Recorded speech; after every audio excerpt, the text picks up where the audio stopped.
Bonjour et bienvenue dans cette nouvelle édition de C'est Normand. On vous emmène aujourd'hui à Honfleur pour découvrir une entreprise qui fabrique des pergolas et des parasols. Une entreprise qui se porte bien, très bien même. L'un des secrets des gérants, c'est de veiller à la transmission des savoir-faire entre les seniors et les nouveaux arrivants. Et on vous en dit plus tout de suite.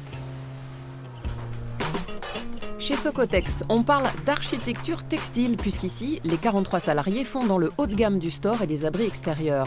Les toiles utilisées pour ces produits sont solaires et étanches, elles peuvent même résister à la neige. Le chiffre d'affaires atteint quant à lui 5 millions d'euros et après 45 années d'existence, Socotex est dirigé par Déborah Perruc en co-gérance avec son père. Du coup, il va vous manquer le haut et après celui-ci qui manque en bas. Ouais. D'accord. L'entreprise a recruté en pleine crise économique une dizaine d'employés afin d'assurer la transmission des savoir-faire juste avant une vague de départ à la retraite dans les années 2010. Et cela n'a pas été si simple de trouver les candidats. Alors j'imagine que quand on est couturière ici, c'est pas du tout le même travail que quand on est couturière de mode. C'est particulier, c'est spécifique. Tout à fait. Là, on est vraiment sur de la couture industrielle. Donc avec une partie robot, une partie bien entendu qui reste de la piqûre et de la surpiqûre, mais on n'est pas sur de la mode, déjà des tailles bien plus grandes, comme on peut le voir là-bas. C'est quelque chose qui peut poser problème dans vos recrutements à vous? Tout à fait. C'est vrai que on avait regardé pour essayer d'avoir des couturières de métier. C'est compliqué. Parfois, elles souhaitent aller directement vers la mode. Et de toute façon, on est sur des machines et des choses qui permettent d'avoir aussi d'autres profils plutôt minutieux, plutôt appliqués, manuels, et donc des personnes qu'on forme. Emmanuel est passé par cette formation en interne pour acquérir les compétences propres au métier de l'entreprise. Moi qui étais dans le vêtement, au démarrage, c'était vrai que j'étais un petit peu perdue. C'est beaucoup plus grand, c'est beaucoup plus lourd aussi, c'est vraiment spécifique. J'avais jamais travaillé sur des robots qu'on a ici. C'était de la piqueuse plate ordinaire et c'est tout, de la surfileuse. Donc là, c'est complètement différent. Elle est chargée depuis 2 mois de former à son tour Nathalie, qui travaillait il y a peu de temps dans le social.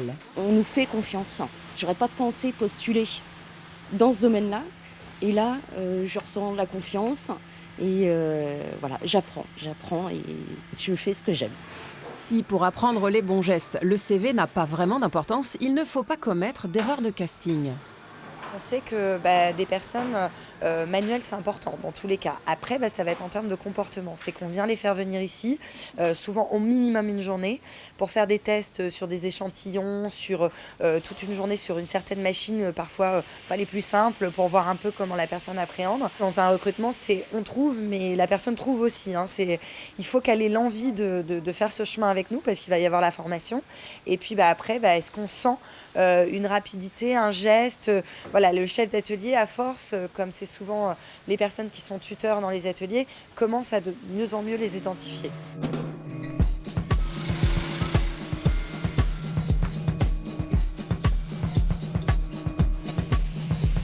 C'est on va dire, le cœur de l'entreprise. Il y a de l'innovation, il y a de la recherche, il y a notre activité, mais il y a les compétences. C'est notre savoir-faire qui fait notre métier. Donc ça, c'était clair et net. Mais on l'a encore plus acté pour que ça ne se perde pas. Que ça ne se perde pas et surtout que ces savoir-faire permettent l'innovation. L'avenir, c'est la pergola qui peut être étanche ou design de couleurs. Un nouvel arrivant, Asdine, est d'ailleurs venu renforcer il y a 1 mois les rangs de l'équipe chargée de fabriquer ces produits. Et une fois formé, il pourra décrocher un CDI. C'est à la mode, c'est tendance en plus, on en voit de plus en plus et puis on voit que le marché aussi il est beaucoup sollicité. Et du coup, moi oui, par exemple, je suis enthousiaste. Vous êtes fier ? Je suis content, je suis content de savoir que je me lance dans une entreprise où elle a un marché qui est intéressant. L'avenir, c'est donc la pergola étanche et on peut le comprendre en Normandie. D'ailleurs, c'est avec ce tout nouveau produit que Socotex espère conquérir les marchés belges, suisses et allemands d'ici 2018. Ce C'est Normand touche à sa fin. Merci de l'avoir suivi et à très bientôt pour un prochain numéro.